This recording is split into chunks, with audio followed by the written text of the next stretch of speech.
Here we are at Niarbyl Bay Marine Nature Reserve, which stretches from Fleshook, where we are at the moment, northwards to the rocky headland at Niarbyl.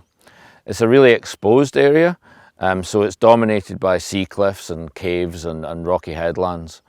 The bay itself is split into two different parts. In the south is mostly a gravel seabed where scallops and Arctic clams live, and in the north it's mostly rocky reefs and kelp forests.